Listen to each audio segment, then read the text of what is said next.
Stock మార్కెట్లో invest చేసి మీ డబ్బులు డబుల్ చేసుకోవాలనుకుంటున్నారా? సుందరరామిరెడ్డి గారి లైవ్ సెమినార్ కి అటెండ్ అవ్వండి. నమస్తే కళ్యాణ్ గారు. నమస్తే జయ గారు. కళ్యాణ్ గారు, మనకు వస్తున్న మెయిల్లో నుంచి నేను ఒక మెయిల్ చూశానండి. శేఖర్ అతని పేరు, అమ్మాయి పేరు దేవి, వైఫ్ అండ్ హస్బెండ్. వీళ్ళిద్దరి మధ్య ఇష్యూ. ప్రస్తుత కాలంలో ఇలాంటి ఇష్యూస్ ఉంటున్నాయి ఏమో, బహుశా ఉంటున్నాయని అనుకోవాలేమో. ఒకసారి మాట్లాడండి, మీరు మాట్లాడాల్సిందే ఇది.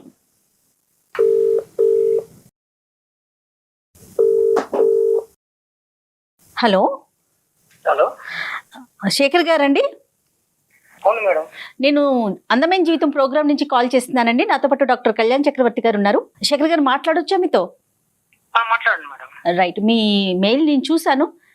ఒకసారి కళ్యాణ్ గారికి చెప్పండి అండి. శేఖర్ గారు సార్. నమస్తే, డాక్టర్ కళ్యాణ్ చక్రవర్తి అండి. నమస్తే సార్. ఏంటి సార్, ఏమైంది శేఖర్ గారు? ఏం లేదు సార్, నేను మా ఫ్రెండ్ ఇద్దరు చాలా ఫ్యామిలీ ఫ్రెండ్స్ గా ఉంటాం సార్. రైట్. చాలా క్లోజ్ గా ఉండేవాళ్ళం. మ్యారేజ్ కాకముందు నుంచి ఫ్రెండ్స్ బాగా. అయితే మ్యారేజ్ అయిన తర్వాత కూడా ఫ్రెండ్స్ గా ఉంటున్నాం సార్. చాలా క్లోజ్ ఫ్రెండ్స్ గా ఉండేవాళ్ళు. వాళ్ళ ఇంటికి నేను వెళ్తుంటా, వాళ్ళు మా ఇంటికి వస్తుంటాడు. చాలా సరదాగా ఉండేవాళ్ళం సార్. కాకపోతే విషయం ఏంటంటే, నేను చూడరాని ఒక దృశ్యం చూశాను సార్. మీ పెళ్ళి ఎంతకాలం అయిందండి? నాకు పెళ్ళయి కనీసం ఒక 7 years అయింది సార్. పిల్లలు ఎంతమంది అండి? ఒక పాప, ఒక బాబు సార్. మీరు వర్కింగ్, ఆవిడ హౌస్ వైఫా? అవును సార్, ఆమె ఇంట్లోనే ఉంటుంది సార్. హౌస్ వైఫ్ అండి ఆమె. మీ ఫ్రెండ్ వర్కింగ్ అండి? అతను కూడా జాబ్ చేస్తా అంటుంటాడు సార్, జాబ్. అయితే అతను మా ఇంటికి వస్తుంటాడు, నేను వాళ్ళ ఇంటికి వెళ్తుంటాను. చాలా ఫ్యామిలీ ఫ్రెండ్స్ క్లోజ్ గా ఉంటాను సార్. కాకపోతే ఈ మధ్య కాలంలో ఏంటంటే, ఒక రోజు నేను అనుకోకుండా బయటికి వెళ్దామని అనుకున్నాను సార్. ఒక చిన్న కారణం వల్ల ఆ రోజు నాకు ఒంట్లో బాగలేక ఇంటికి వచ్చాను సార్. ఇంటికి ఆఫ్టర్నూన్ ఇంటికి వచ్చేకల్లా కనీసం వాళ్ళు, అంటే నాకేమనిపించిందంటే, ఇంటికి ఇలా హెల్త్ బాగా సరిగా ఇష్యూగా ఉంది కదా, ఈ రోజు నేను ఇంక వెళ్ళలేను, డ్యూటీకి వెళ్ళలేను, ఇంటికి వెళ్దామని వచ్చేకల్లా వాళ్ళిద్దరూ ఒక గదిలో, అది ఒక రకమైన అసభ్యమైన మాటలు ఏంటంటే, నాకు ఎవరో అనిపించింది సార్. దగ్గరికి డోర్ తీసుకొని చూసేకల్లా మా ఫ్రెండ్, మా ఆవిడ ఇద్దరు ఉన్నారు సార్. వెనక నుంచి వచ్చి చూసి ఆ కళ్ళారా దృశ్యాన్ని చూశాను సార్. నేను గుండె పగిలినట్టు అనిపించింది సార్ నాకు ఆ రోజు. ఎంతో ఆ రోజు నుంచి ఈ రోజు వరకు కూడా నేను చాలా బాధతో ఉన్నాను సార్. నిజంగా నైట్ నిద్ర పట్టక చాలా ఘోరంగా, అసలు ఆ పెయిన్ తలుచుకుంటేనే అది ఒక రకమైన బాధ వస్తుంది సార్. అది అసలు ఈ సబ్జెక్ట్ మీద ప్రశ్నలు అడగటం కూడా ఇదిగా అనిపిస్తుంది శేఖర్ గారు, సారీ. కానీ ఒక పరిష్కారం గురించి మమ్మల్ని అడిగారు కాబట్టి చెప్పటం అనేది మా బాధ్యత, కాబట్టి అడగవలసిన అవసరం ఉంది. ఈ 7 yearsలో మీరు చెప్పినటువంటి సంఘటనలు కాకపోయినా కూడా అటువంటి పరిస్థితులకి తగ్గట్టుగా మీ భార్య గారు ఎప్పుడన్నా వ్యవహరించారా? అటువంటి అనుమానం మీకు ఎప్పుడన్నా కలిగిందా? అసలు ఇంతవరకు ఇప్పుడు కూడా రాలేదు సార్ అనుమానం. ఇంతవరకు అసలు ఇప్పుడు కూడా మాకు అసలు తగలలేదు సార్. కాకపోతే నేను ఏంటంటే, ఆ రోజు ఎందుకు నేను అంటే నా హెల్త్ ప్రాబ్లం వల్ల బయటికి వెళ్దామని అనుకోని కూడా, డ్యూటీకి వెళ్దామని ఆ రోజు హెల్త్ పరంగా వెళ్ళాక ఇంటికి వచ్చాను సార్. ఆ రోజు ఈ దృశ్యం బయటపడింది సార్. ఇది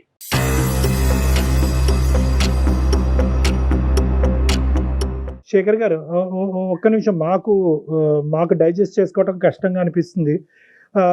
మీరు ఆ రోజు డోర్ దగ్గర ఉన్నారు, డోర్ వేసుకోలేదా అండి వాళ్ళు డోర్ లైట్ గా, అంటే డోర్ వేసారు కానీ అది డోర్ తీస్తే వస్తా సార్. అది డోర్ అది కాకపోతే నేను బ్యాక్ సైడ్ నుంచి వెళ్ళాను సార్. ఆ మాటలు ఎంతో వల్ల నాకు అనిపించిందంటే, ఏంది ఇంత అసభ్యకరమైన మాటలు వస్తున్నాయి, ఇది ఎవరున్నారా ఏందో చూద్దామని బ్యాక్ సైడ్ నుంచి చూస్తే వాళ్ళిద్దరు ఉన్నారు సార్. పిల్లలు ఎక్కడున్నారు సార్ ఆ టైం? అప్పుడు స్కూల్కి వెళ్ళారు సార్ పిల్లలు. ఇంకా రాలే పిల్లలు స్కూల్ నుంచి? ఇంకా పిల్లలు రాలేదు సార్. నేను ఆఫ్టర్నూన్ వచ్చాను సార్. అప్పటికి మీ ఇద్దరి మధ్యన ఎప్పుడన్నా ఇటువంటి డిస్కషన్స్ వచ్చినాయా? అంటే సహజంగా భార్యాభర్తల మధ్యన చాలా కామన్గా ఇలాంటి చిన్న చిన్న అనుమానాలు ఇలాంటివి అవుతూ ఉంటాయి. ఆ విధమైనటువంటి మీరు అనుమానం పట్టడం అనేటటువంటి పరిస్థితులు ఇంతకు ముందు వచ్చినాయా? అంటే ఒక సంఘటన పరంగా అవనివ్వండి, ఒక సంఘటన కాకపోయినా అవనివ్వండి, అనుమానమైనటువంటి సబ్జెక్టు మీ 7 సంవత్సరాల ప్రయాణంలో ఎప్పుడన్నా ఉందా? ఏ రోజు కూడా అసలు ఆ ఆలోచన కూడా థాట్ కూడా రాలేదు సార్. ఎందుకంటే సొంత ఫ్రెండ్, చాలా క్లోజ్ గా ఉంటాడు, భార్య, నేను చెల్లెలతో భావించుకుంటాడని టైప్ లో ఆలోచించుకుంటున్నాం. కానీ ఏ రోజు కూడా ఇంత థాట్ అనేది ఏ రోజు రాలేదు సార్. ఆ మీద అనుమానం కూడా లేదు సార్. నాకు అంత ఇదిగా ఉండేవాళ్ళం సార్. ఫ్యామిలీ ఫ్రెండ్స్ కు వాళ్ళ భార్య కూడా మా ఇంటికి వచ్చేది, మా మిస్సెస్ కు వాళ్ళ ఇంటికి వెళ్ళేవాళ్ళం, ఏదైనా ఫంక్షన్ ఉన్నప్పుడు అన్నిటికీ వెళ్తుండేవాళ్ళం సార్. అటు వస్తూ పోతుండేవాళ్ళం సార్. ఇప్పుడు తప్పుగా అనుకోకండి శేఖర్ గారు, నేను అడగటం కాదు, మన ప్రోగ్రామ్ చూసేటటువంటి చాలా మంది ప్రేక్షకులు అడిగేటటువంటి ప్రశ్న నేను మిమ్మల్ని అడుగుతున్నాను. మీ మాట నమ్మవలసిన అవసరం ఏముంది సార్? నీ కళ్ళారా చూశాను సార్. అది నీ కళ్ళారా చూడబట్టి ఇంత డిసిషన్ తీసుకుని ఎవరికి చెప్పుకోవాలో తెలియక, ఏం చేయాలో తెలియక 10 రోజుల నుంచి మన ఏదో పడుతున్నాను సార్. ఆమెను అడగలేక, మా ఫ్రెండ్ తో చెప్పుకోలేక ప్రతిరోజు నరకం అనిపిస్తున్నాను సార్. నేను కొనుక్కున్నప్పుడల్లా అసలు అర్ధరాత్రి లేచి మెలకు చూస్తే ఇదే సంఘటన గుర్తొస్తుంది సార్ నాకు. మీరు చూసినట్టు కానీ లోపల ఉండేటటువంటి మాటలు విన్నట్టుగా కానీ మీ భార్య గారికి అయితే తెలియదు ఇప్పటికొచ్చి? ఇంతవరకు తెలియదు సార్. వాళ్ళకి అసలు చెప్పడం కూడా చెప్పలేదు. నేను తిరుగుతూ అడగలేదు సార్. నేను ఎవరికి చెప్పుకోలేక ప్రతిరోజు మనో అది అనిపిస్తున్నా సార్ నేనైతే. 4 గోళ్ల మధ్యన అడగవలసినటువంటి ప్రశ్నలు, ఒక క్లినిక్ లో అడగవలసిన ప్రశ్నలు తప్పని పరిస్థితుల్లో నేను ఈ రోజు మిమ్మల్ని అడుగుతున్నాను శేఖర్ గారు. మీ భార్య, మీ ఇద్దరి మధ్యన ఈ జీవితం ఎలా ఉంది? అంటే మీ ఇద్దరి మధ్యన ప్రేమ ఆప్యాయతలు కానీ లేదంటే వేరే అంశాలు ఎలా ఉన్నాయి? సార్ అన్యోన్యంగా ఉండేవాళ్ళం సార్. ఇద్దరు కూడా చాలా అన్యోన్యంగా. ఎట్లా అంటే ఆమె ప్రతిరోజు నాకు అన్ని రకాలుగా సహకరిస్తుంది. నేను కూడా ఆమె అడిగిన దానికి ప్రతి ఒక్క దానికి నేను కూడా సహకరిస్తాను. అన్ని విషయాల్లో, పిల్లల విషయంలో కానీ ఆమె విషయంలో కానీ ఏ రోజు కూడా ఏ చిన్న తేడా కూడా ఉండదు సార్. మీ ఫ్రెండ్ యొక్క క్యారెక్టర్ ఏంటి సార్? సారీ మళ్ళీ అడుగుతున్నాను. ఇదే సార్ నేను ఫస్ట్ టైం చూస్తాను సార్. ఏ రోజు కూడా మా ఫ్రెండ్ కూడా నా దగ్గర ఏ రోజు కూడా చాలా క్లోజ్ గా ఉండి, చాలా ఫ్రెండ్షిప్ గా ఉండి, అంత ఇదిగా ఉన్న మనిషి ఎందుకు ఆ విధంగా చేశాడనేది కొంచెం నాకు ఇంకా డౌట్ అనిపిస్తుంది సార్. ఆ డౌట్ వల్ల వాళ్ళ ఇద్దరు కూడా నిలదీయలేకపోయారు. మీ ఫ్రెండ్ కూడా సిన్సియర్ గానే ఉంటాడు. ఇలాంటి అమ్మాయిలు వ్యవహారాలు, ఇలాంటివి సరదాగా ఫ్రెండ్స్ మధ్యన మాట్లాడుకుంటూ ఉంటారు. అలాంటి టాపిక్స్ కూడా ఎప్పుడూ లేవు. అతను వాళ్ళ భార్యతో కూడా బానే ఉన్నాడు. అక్కడ కూడా గొడవలు ఏం లేవు. ఏం లేదు సార్. ఏ రోజు కూడా రాలేదు సార్. ఆయనకి ఎంతమంది పిల్లలు? అతనికి ఎంతమంది పిల్లలండి? అతనికి ఒక పాప అండి. మీ ఫ్రెండ్ మీతో ఎలా ఉన్నాడు ఈ 10 రోజులు బట్టి? మీ భార్య మీతో ఎలా ఉంది? ఈ జరిగిన సంఘటన తర్వాత వాళ్ళు నాకన్నా ఎక్కువగా నటిస్తున్నారు సార్. అసలు వాళ్ళకి ఏందో తప్పు చేయలేనట్టుగా నా ముందు వాళ్ళు చేస్తుంటే నాకే ఒక్కోసారి అసహ్యం వేస్తుంది సార్.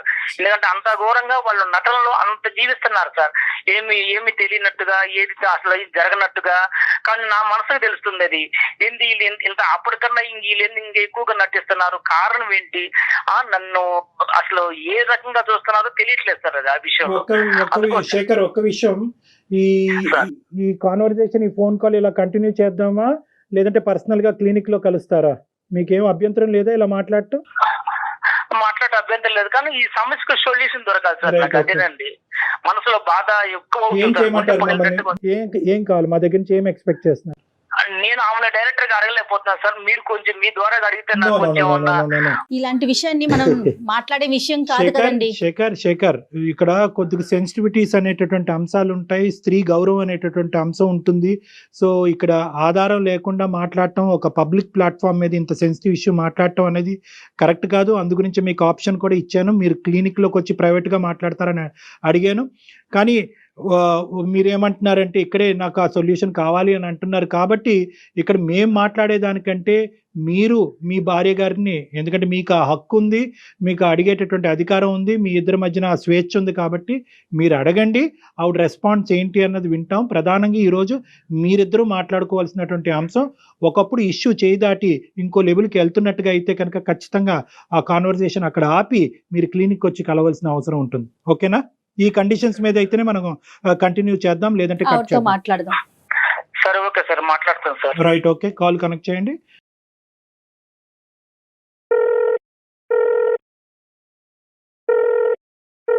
హలో హలో దేవి, చెప్పు. ఏం చేస్తున్నావు? ఏం లేదు, మామూలుగా కూర్చున్నాను. పిల్లలు స్కూల్కి వెళ్ళారా? వెళ్ళారు. ఏం చేసింది ఈరోజు వంట? ఏముంది, వంకాయ కర్రీ వండాను, సగం పెట్టాను. ఇప్పుడు నీతో నేను ఒకటి మాట్లాడాలనుకుంటున్నాను. మరి నువ్వు ఫ్రీగానే ఉన్నావా? ఇప్పుడు లేదా వంట కార్యక్రమంలో ఉన్నావా? లేదు, వంట అయిపోయింది. చెప్పు. ఏం లేదు, నాకు కొంచెం మనసు బాధ అనిపిస్తుంది ఒక విషయంలో. దేనికోసం అంటే అది ఎలా చెప్పాలో నాకే తెలియట్లేదు. అది చెప్పడానికి కూడా నాకు అసలు మైండ్ సహకరించట్లేదు. నువ్వు చెప్తేనే కదా నాకు తెలిసేది. నాకెలా తెలుస్తుంది? నీకెలా తెలుస్తుంది అంటే అసలు ఈ మధ్య నీ దృష్టిలో ఏమి జరగలేనట్టుగానే నాకు చెప్తున్నారు. ఎందుకని నువ్వు మీరు దేని గురించి మాట్లాడుతున్నారో నాకు అసలు అర్థం కావట్లేదు. దేని గురించి మాట్లాడింది ఇది నాకు అర్థం కావట్లా. నువ్వు మాట్లాడేది కొంచెం అర్థం చేసుకోవడానికి ట్రై చెయ్యి. నాకంటూ ఇప్పుడు నీకంటూ ఏం తెలియదు అసలు. నువ్వు చెప్తేనే కదా నాకు తెలిసేది. నాకెలా తెలుస్తుంది?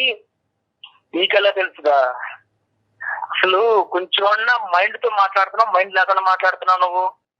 అరే నువ్వేం మాట్లాడినా ఫస్ట్ అది ఆ క్వశ్చన్ నేనయ్యాలి, నువ్వు కాదు. నేను చెప్పాలా? నా నోటితో చెప్పించాలనుకుంటున్నారా మీరు?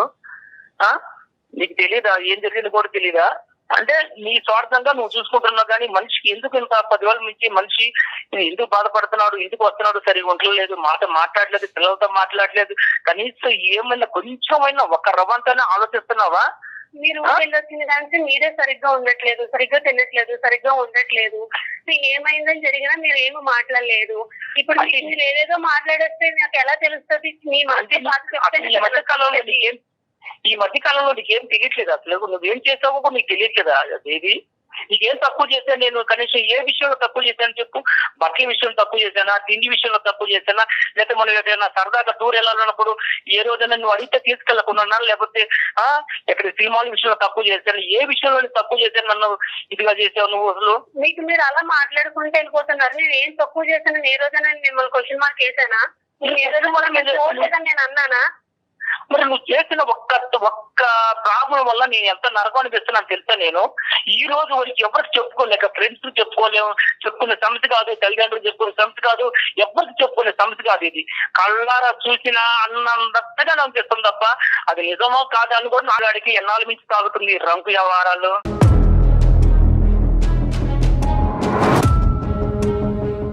ఏం మాట్లాడుతున్నావు అసలు? ఏం మాట్లాడుతున్నావా? మైండ్ ఉంటే మాట్లాడుతున్నావా? అంటే నీకు తెలియదా సీనిగాడికి నీకు ఎన్నాళ్ళ నుంచి సాగుతుందో తెలీదా? అర్థం అవుతుందా? ఏదేదో మనసులో ఏదో పెట్టుకొని ఏదో మాట్లాడుతున్నారు. అందమైన జీవితంలో కళ్యాణ్ చక్రవర్తి గారు సైకాలజిస్ట్ గారు ఉన్నారు. కావాలంటే నువ్వు ఎంతకాలం నుంచి తాగుతుందో ఈ రంకు ఆయనే తేలుస్తారు. అది ఆల్రెడీ మాట్లాడుతున్నావు. శేఖర్, మీరు కాదు నాన్న, ఇప్పుడు ఓకే నువ్వు మాకు ఫోన్ చేసావు, ఓకేనా, నీకు ఒక ఇబ్బంది ఉందని ఫోన్ చేసావు, డాక్టర్ గారు ఉన్నారు, డాక్టర్ గారు వింటున్నారు, డాక్టర్ గారు తేలుస్తారు అని చెప్పి ఆ అమ్మాయి థ్రెట్ చేయవలసినటువంటి అవసరం లేదు. ఆ అమ్మాయితో మాట్లాడేటప్పుడు మమ్మల్ని పావుగా వాడుకోవద్దు, ఇది చాలా సున్నితమైనటువంటి అంశము, చాలా జాగ్రత్తగా డీల్ చేయవలసినటువంటి అంశము. ఇక్కడ డాక్టర్ గారు ఉన్నారు, అతను వింటున్నాను కాబట్టి నీ యొక్క కథ అంతా నేను బజారు కీడుస్తాను అనేటటువంటిది కాదు. ఇది భార్యాభర్తలకు సంబంధించినటువంటి ఒక సున్నితమైనటువంటి అంశం. మీరు సున్నితంగా ఆ అమ్మాయిని అడగండి. మీరు ఇంతకాలం ఎలాగైతే ప్రేమతో ఆ అమ్మాయిని చూసుకున్నారో అదే ప్రేమతో ఈ అంశాన్ని అడగండి. తన నుంచి నిజాన్ని రాబట్టుకునేటటువంటి ప్రయత్నం చేయండి. అమ్మ ఎవరు దేవి అమ్మ, సారీ అమ్మ, ఇది ఏంటంటే అతను కాల్ కనెక్ట్ చేసినప్పుడే మేము ఉన్నాము అనేటటువంటి అంశం ఒక భర్తగా నీకు చెప్పవలసినటువంటి అవసరం ఉంది, కానీ అతను అది చెప్పలేదు. బహుశా అతను కూడా చాలా సందిగ్ధ పరిస్థితిలో చాలా భావోద్రేకంతో ఉన్నాడు కాబట్టి అది చెప్పలేదు.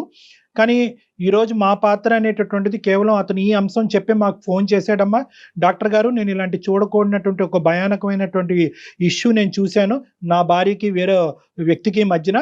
అయితే అది నేను డైరెక్ట్గా ఈ 7 సంవత్సరాలు బట్టి మా ఇద్దరి మధ్యన అటువంటిది ఏది లేకపోవటం వల్ల డైరెక్ట్గా నేను అడగలేకపోతున్నాను, మీరు అడుగుతారా అండి అని అడిగాడు. చాలేవయ్యా, మేము అడగటం కాదు, మేము ఫోన్లోనే అసలు ఇలాంటివి డిస్కస్ చెయ్యం, కావాలంటే హాస్పిటల్కి వస్తావా, 4 గోళ్ల మధ్యన మాట్లాడదాం అంటే లేదు సరే అది ఇక్కడే తేలాలి. సో ఈ అంశం గురించి ఒక నిమిషం నాన్న, నీ పర్మిషన్ తీసుకోవాలి, నీ కన్సెంట్ తీసుకుని మేము కంటిన్యూ చేయాలి.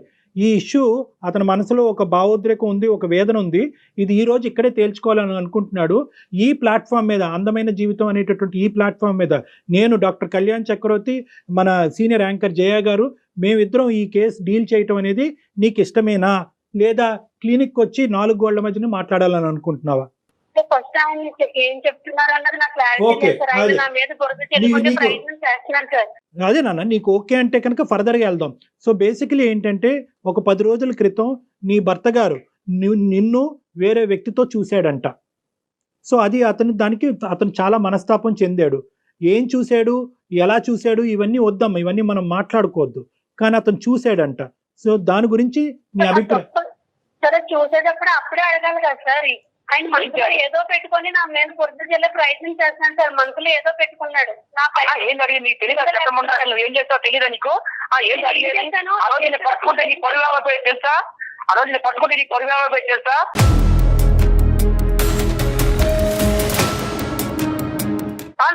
నా పరువు గుర్తు సైలెంట్ గా మూసుకొని పోయాను తెలుసా బయటికి. కళ్ళ చూసి కూడా మూసుకొని పోయాను ఆ రోజు.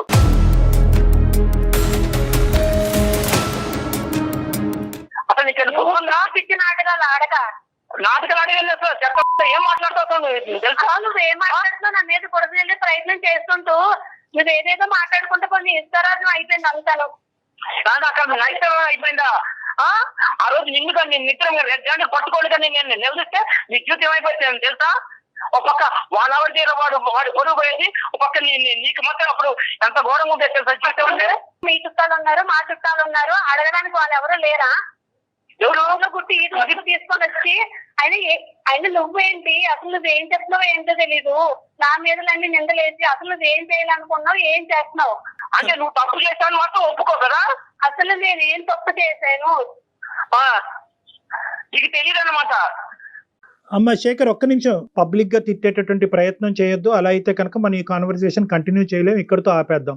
నెంబర్ 1, అది ఫస్ట్ మీరు గుర్తుపెట్టుకోండి. I know your emotionally hurt, కాదనట్లేదు. ఈ తప్పు ఎలా జరిగింది అనేటటువంటి ప్రశ్న అనేటటువంటి రకరకాలు ఉన్నాయి. కానీ అసలు ఫస్ట్ ఆఫ్ ఆల్ ఆ అమ్మాయి మాట్లాడేటటువంటి అంశాలు మనం విందాం. అసలు తప్పు జరిగిందా లేదా, అసలు నువ్వు చూసింది ఏంటి, జరిగింది ఏంటి అనేటటువంటి అంశాలు ప్రధానంగా మనం మాట్లాడుకుంటే కనుక ఒక క్లారిటీ వస్తుంది. ఆ తర్వాత ఏం చేయాలన్నది ఆలోచిద్దాం. అమ్మ దేవి, చెప్పండి. మీ హస్బెండ్ ఆ రోజు ఊరి నుంచో ఆఫీస్ నుంచి ఎక్కడి నుంచో వచ్చాడు. వచ్చినప్పుడు ఏం జరిగిందమ్మా? నువ్వు ఒక్కదానివే ఉన్నావా, ఎవరన్నా ఉన్నారా ఇంట్లో, వేరే వాళ్ళు ఎవరన్నా? నేను ఒక్కదానే ఉన్నాను సార్. మీ భర్త గారు ఇంతకు ముందు ఎప్పుడన్నా నిన్ను అనుమానించారా ఈ విధంగా వేరే మగవాళ్ళతో?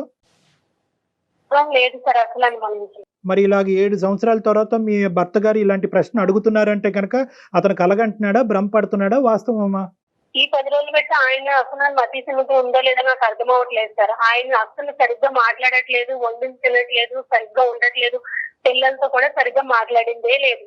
డాడీ అని పక్కకి వెళ్ళినా కానీ లేకపోయి వెళ్ళిపోతున్నాడు. తను వేడిస్తున్నాడు, తను మొదలు పడ్డాడు. అలా ఎందుకు జరుగుతుందని తెలుసుకునే ప్రయత్నం చేసినా కానీ నాకు అస్సలు రెస్పాన్స్ అయ్యట్లేదు. అలా కదా, ఈ 10 రోజులు బట్టి అతని మానసిక పరిస్థితి గురించి మాట్లాడలేదు తల్లి. కానీ ఆ రోజు జరిగినటువంటి సంఘటనలో ఇంట్లో నీతో పాటు ఎవరన్నా ఉన్నారా? మిగతా అంశాలు నేను అడగనమ్మా. ఎవరు లేరు సార్, ఎవరు లేరు. ఆయననే అంతగా చూసే సందర్భం ఉంటే ఆ రోజు ఏం చేశారు సార్? నోట్లో ఏమన్నా మట్టిగడ్డలు ఏమన్నా పెట్టుకున్నారా? అమ్మ అది కాదమ్మా. వాస్తవానికి ఇది నిజమా అబద్ధమా, జరిగిందా జరగలేదా అనేటటువంటి అంశం నిర్ణయించవలసినటువంటి వాళ్ళం మేం కాదు. జరిగింది అని మేము అనలేము, జరగలేదు అని మేము అనలేము. అది మీ భార్యాభర్తలకు సంబంధించినటువంటి ఒక ప్రైవేట్ ఇష్యూ. కానీ ఈ రోజు ఏంటంటే మీరు ఆ సబ్జెక్ట్ మీదకి వెళ్ళకండి. ఆ ఒక్క సబ్జెక్ట్ మీద మేము అతన్ని అప్రిషియేట్ చేస్తున్నాం. ఒకప్పుడు ఇటువంటిది ఏదైనా జరుగుంటే ఎక్స్ అనేటటువంటి కేసు సినారియో తీసుకుందాం. మీ ఇద్దరు దాంట్లో జరిగిందో లేదో అనేటటువంటిది మనం మాట్లాడద్దు. ఒక ఎక్స్ అనేటటువంటి బయట కేసు సినారియోలో భర్త ఇలాంటి బట్టబయలు చేయలేదు, దాచిపెట్టుకున్నాడు అంటే కనుక భార్య, కుటుంబం, పిల్లల యొక్క పరువు కాపాడటం గురించే అతను చేశాడు అని మనం వర్ణించవచ్చు. మీరు అది రెట్రోస్పెక్టివ్ ఈ రోజు ఇంకో విధంగా అడుగుతున్నారు, నన్ను రెడ్ హ్యాండెడ్ గా పట్టుకుంటే ఏమై ఉండేది? అంతలా చేసినోడు ఏంటి ఈ రోజు ఇలా చేయలేరు కదా సార్. ఏ తప్పు చేయకంటేనే ఇంత నిందలేసి ఆయన మనసులో ఏదో పెట్టుకొని ఏదేదో మాట్లాడతారు. అసలు ఏం చేయాలనుకున్నాడు కూడా నాకు అర్థం కావట్లేదు. సో నీ ఉద్దేశంలో ఏంటంటే అతని మానసిక పరిస్థితి బాలేక ఏవో కనిపించుకున్నవి అతని కళ్ళకు కనిపించినవి అతను భ్రమపడుతున్నాడు అని ఊహించుకుంటున్నాడు. వాస్తవానికి అక్కడ ఏమీ జరగలేదు అనేది నీ వాదన దేవి? అంతే సార్, అదే కరెక్ట్ సార్. అదే మాట్లాడుతున్నారు ఆయన. ఒక నిమిషం దేవి, నీ వర్జన చూశాను సార్. అది నేను కల్లారా చూశాను. ఆ రోజు కల్లారా చూసిన తర్వాతనే నా మనసు చెడిపోయింది సార్. అది నేను కల్లారా చూశాను. అది కనీసం ఈమె కానీ వాడు కానీ ఏంది ఇలాగున్నావు అని కూడా ఒక్క క్వశ్చన్ కూడా నన్ను అడగలేదు సార్. వాళ్ళ ఆనందాలు, సంతోషాలు వేరు వేరుగా ఉన్నాయి. నువ్వు 10 రోజులు సరిగ్గా ఉండక, సరిగ్గా తినక, మానసిక భావం సరిగ్గా బాగోక అప్పటికి నేను అడుగుతున్నాను. నీకు ఏ తప్పు కనిపించినా నాకు అర్థం కావట్లేదు. నాకు మానస్థితి బాగానే ఉన్నది. నేను మానస్థితి బాగున్నబట్టే ప్రతిరోజు డ్యూటీకి వెళ్ళగలుగుతున్నా. అర్థమైందా? మానసిక బాగాలేకపోతే డ్యూటీ ఆపేసి ఇంట్లో ఉండేవాడిని. అర్థమైందా? నువ్వు చేసిన దానికి సమర్థించుకోవడానికి చూడబాకు. నువ్వు అదే నువ్వు చేసుకుంటే నువ్వు వింటూ ఉంటే నువ్వు ఏది మాట్లాడినా అది కరెక్టే. అలా మేము ఒప్పుకోవాలి. అదే నువ్వు అనుకోమంటున్నావు. నేను మన పెళ్ళి ఇంతకాలమైనా ఏ రోజైనా నిన్ను నిలదీసి నేను అడిగానా? అంత ముందు నీ ప్రశ్న శేఖర్, నేను ఎప్పుడైనా నిన్ను నిలదీశానా, నేను ఎప్పుడైనా నీ మీద ఇలా అనుమానం పడ్డానా అనేటటువంటి మాట ఎంత కరెక్టో, దేవి కూడా అటువంటి విధంగా ప్రవర్తించకపోవటం అనేటటువంటిది 7 సంవత్సరాలు బట్టి మీ కళ్ళ ద్వారా మీరు కూడా చూశారు. సో అది కూడా పాయింటే. ఇక్కడ ఏంటంటే ఆవిడ ఇంతకు ముందు ఇలా ఉందండి, ఇప్పుడు ఇలా ఉందండి, తర్వాత ఇలా చేసింది అనేటటువంటి ఎగ్జాంపుల్స్ మీరు ఇవ్వలేకపోతున్నారు. మొదటి నుంచి నా భర్తకు అనుమానం అనేటటువంటి ఒక ఇది ఉందండి అని చెప్పి ఆవిడ చెప్పలేకపోతుంది. సో ఇదేంటంటే ఒక ఇన్సిడెంట్ చుట్టూరు జరిగినటువంటి ఒక ఇష్యూ కింద మనం పరిగణలోకి తీసుకోవాలి. సో మీరిద్దరూ మేడ్ ఫర్ ఈచ్ అదర్. మీరిద్దరూ ఇప్పుడు వరకు మీ ప్రయాణం చాలా సాఫీగా జరిగింది, ఎటువంటి ఇబ్బందులు లేకుండా జరిగింది. ఇప్పుడు ఉండేటటువంటి ఈ పరిస్థితిలో మీరేదో చూడరానటువంటిది మీరు చూశారని అంటున్నారు. ఆవిడేమో వచ్చి మీ మానసిక పరిస్థితి బాలేక మీకు అది కనిపించింది, కానీ నా క్యారెక్టర్ అసాసినేషన్ చేసే హక్కు నీకు లేదు అని అంటుంది. సో ఇది చాలా సెన్సిటివ్ ఇష్యూ. ఎప్పుడు ప్రవర్తించిన వింతగా ప్రవర్తిస్తున్నారు. అది ఎందుకు వలన జరుగుతుంది అన్నది నాకైతే తెలియట్లేదు. ఏం తెలియట్లేదు. నేను కేవలము పిల్లల దృష్టిలో పెట్టుకొని శేఖర్, మీరు ఎంత వేదనలో ఉన్నారు, ఎంత బాధలో ఉన్నారు అన్నది మాకు అర్థమవుతుంది. అదే విధంగా ఈ ప్లాట్ఫామ్ మీద నీ భార్య గారి యొక్క క్యారెక్టర్ గురించి మాట్లాడి ఒక కన్క్లూజన్కి వచ్చి ఒక కన్ఫర్మేషన్ ఇచ్చేటటువంటి వేదిక ఇది కాదు. ఎందుకంటే మీరు చూసింది, నేను చూసింది అబద్ధం అండి, నా భార్య పరువు నేను ఇలా పబ్లిక్గా వచ్చి తీసుకుంటానా అనేటటువంటి అంశాల గురించి ఈ వేదిక అది మాట్లాడదు.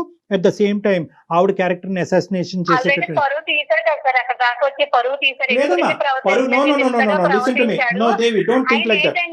వేరే ట్రాక్ లోకి ఎక్కడికో వెళ్ళాలన్న ప్రయత్నంలో నా మీద బురద జల్లే ప్రయత్నం చేస్తున్నాడని ఈజీగా నాకైతే అర్థం. ఇదేం కొత్త ఇదమ్మా? ఏంటి అతను ఏ ట్రాక్ లో వెళ్తాడు? ఇంకో ట్రాక్ అంటే ఇంకోటి ఆయనకి ఏదో ఉందండి మనసులో, ఏదో కాదు. నేను వేరే వాళ్ళతో మాట్లాడుతున్నాడు తను. కాదు, నేను వేరే వాళ్ళతో ఎవరితో థియేటర్లో చూసావా? పోనీ నా గురించి ప్లాట్ ఎప్పుడైనా విన్నావా? ఒకసారి క్లినిక్ వచ్చి మాట్లాడినట్టు బాగుంటుందేమో. శేఖర్, ఇక్కడతో ఆపుదాం. ఒక్క నిమిషం. దేవి, అమ్మ దేవి, ఏమండి శేఖర్ గారు, మనం ఇక్కడతో ఆపవలసినటువంటి అవసరం ఉంది. ఎందుకంటే ఇది ఒక పబ్లిక్ ప్లాట్ఫామ్. ఇక్కడ ఇంత సున్నితమైనటువంటి అంశాలు సహజ సిద్ధంగా మేము డిస్కస్ చేయము. కానీ టాపిక్ కాస్త మొదలైన తర్వాత ఎక్కడో చోట దీన్ని ఒక కంక్లూడ్ చేస్తే కనుక అట్లీస్ట్ మీరు ఈ రోజు ఇంటికి వెళ్ళిన తర్వాత మీ ఇద్దరు గొడవ పడకుండా ఉంటారు, మీ ఇద్దరు యొక్క సేఫ్టీ మేము కాపాడినటువంటి వాళ్ళం అవుతాం అనే ఉద్దేశంతోనే ఈ సబ్జెక్ట్ కొంతవరకు ప్రొలాంగ్ చేయడం జరిగింది. ఇక్కడ 2 అంశాలు నేను పరిగణలోకి చెప్పాలి అని అనుకుంటున్నాము. దేవి గారు, ఇక్కడ మీ క్యారెక్టర్ ఎవరు అసాసినేట్ చేయలేదు, ఎవరు కూడా మిమ్మల్ని వేలెత్తి చూపెట్టలేదు, మీరు తప్పు చేసినట్టుగా ఎవ్వరూ మాట్లాడలేదు. మీ భర్త గారు ఒకటి చూశారు అన్నారు, అది మిమ్మల్ని ప్రశ్నించారు, మీరు అది ఖండించారు, ఇది కరెక్ట్ కాదన్నారు, సబ్జెక్ట్ అక్కడ అయిపోయింది, అంతే. You are the same person as you are. So దాని గురించి మీరు భయభ్రాంతులు చెందవలసినటువంటి అవసరం లేదు. ఇక్కడ 2 అంశాలు అయి ఉండొచ్చు. ఆ 2 అంశాలు, ఒకటి ఏదైనా జరిగి ఉండొచ్చా అనేటటువంటి ఒక అంశం, రెండోది ఇతను అనుమానం కానీ లేదంటే ఒక సైకలాజికల్ పరంగా ఏమైనా ఇబ్బంది పడుతూ ఉండొచ్చా. ఈ 2 అంశాలు మనం వెరీ క్లోజ్డ్ ప్లేస్లో, అంటే ఒక 4 వాల్స్ మధ్యన మాట్లాడుకోవాల్సినటువంటి ఒక సున్నితమైనటువంటి అంశంగా నేను పరిగణిస్తున్నాను. కాబట్టి ఇది ఇంకా ఫర్దర్ గా ఎక్స్టెండ్. ఓకేనమ్మా, అనుమానమే కానివ్వండి, ఈ అనుమానమేనమ్మా.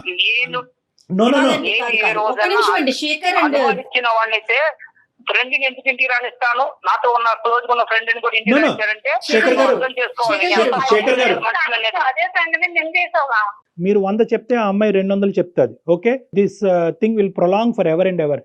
సో నా ఉద్దేశం ఏంటంటే ఆపండి, ఇక్కడి వరకు ఆపండి. మీరు వచ్చి నన్ను పర్సనల్గా కలవండి, మనం క్లినిక్లో కూర్చుందాం, మాట్లాడుకుందాం. ఈ సబ్జెక్ట్ని ఇక్కడితో ఆపండి. దయచేసి ఎవరు పెద్ద పెద్ద నిర్ణయాలు తీసుకోవద్దు. ఎవరి సేఫ్టీ, మీరు పిల్లల గురించి ఉన్నారు, దీని గురించి నిందించుకోవద్దు. మళ్ళీ నా దగ్గరకు వచ్చేంత వరకు ప్రశ్నించుకోవద్దు, నిందించుకోవద్దు, అలజడి చెందొద్దు, గొడవ పడద్దు. ఎందుకంటే పిల్లలు ఉన్నారు, చిన్న పిల్లలు ఉన్నారు, వాళ్ళు ఇబ్బంది పడతారు. ఇది ఏదన్నా ఉంటే కనుక, ఈ సబ్జెక్ట్ ఏదైనా డిస్కషన్ ఉంటే కనుక అది నా రూమ్ లో మనం మాట్లాడుకుందాం. డాక్టర్ గారిని కలిసే ప్రయత్నం అయితే చేయండి. 7 years పాటు మీరిద్దరు చాలా హ్యాపీగా ఉన్నారు. ఏదో ఒక ఇష్యూ వల్ల, అది నిజం అవ్వచ్చు, అబద్ధం అవ్వచ్చు, భ్రమ అవ్వచ్చు, కళ అవ్వచ్చు, ఏదన్నా అవ్వచ్చు, కానీ ఒక్క ఇష్యూ వల్ల దయచేసి జీవితాలను పాడు చేసుకోవద్దు. ఈ సమస్యకు కూడా, ఇలాంటి సమస్యకు కూడా పరిష్కారం ఉంటాయి. నమ్మకంతో ముందుకెళ్ళటం ఒకటే దారి, అదే నమ్మకంతో నా దగ్గరికి రావటం అనేటటువంటిది ఒకటే దారి. సో కాబట్టి మీకు మా నెంబర్ షేర్ చేస్తాం. ఈ కాల్ అయిపోయిన తర్వాత మీరు ఆ నెంబర్కి ఫోన్ చేసి నా అపాయింట్మెంట్ తీసుకుని ఒకసారి డైరెక్ట్గా వచ్చి కలిసి మీ యొక్క ఆలోచనలు మార్చుకునే ప్రయత్నం చేయండి. రైట్ శేఖర్ గారు. Okay sir. ఓకే అండి. రైట్ అండి దేవి. కీప్ సేఫ్ అమ్మా, కీప్ సేఫ్. సరైన సమాధానం చెప్పారు కళ్యాణ్జీ. ఎందుకంటే మనం ఈ వేదిక మీద ఇలాంటి సున్నితమైన అంశాలు మనం మాట్లాడుకోలేము. అంత సున్నితమైన ఇష్యూ చెప్పగానే ఈ రోజు ఆఫీస్ నుంచి ఇంటికి వెళ్ళి ఎటువంటి అనర్థమైనా జరగచ్చు. ఈ రోజు ఈ ప్లాట్ఫామ్ మీద ఈ కేసు టేకప్ చేయడానికి ఒకే ఒక ఉద్దేశం ఏంటంటే అతను చాలా యాజిటేటెడ్ గా ఉన్నాడు. అవునవును. ఇన్ని రోజులు 10 రోజులు బట్టి మెయిల్ లో కూడా నాకు చనిపోవాలనుంది, అక్కడ దాకా వెళ్ళాను, నాకు పిల్లలు గుర్తొచ్చారు, చనిపోవటమా ఇంకొన్ని సందర్భాల్లో చంపేయటమా. సో ఈ రెండు రిస్క్స్ ఉన్నాయి కాబట్టి అట్లీస్ట్ అతనిలో ఉండేటటువంటి ఈ వేదన, ఈ వేడి తగ్గించి వేరే ప్లాట్ఫామ్ దగ్గరికి వస్తే కనుక ఒక సొల్యూషన్ దొరుకుతుందనే నమ్మకం ఇవ్వటమే. ఖచ్చితంగా వాళ్ళు మనకి కాంటాక్ట్ చేసి ఇమీడియట్ గా వాళ్ళతో మాట్లాడే ప్రయత్నం చేయండి కళ్యాణ్. షూర్ అమ్మా. రైట్ అండి. థ్యాంక్ యూ సో మచ్ అండి. Thank you. నమస్తే.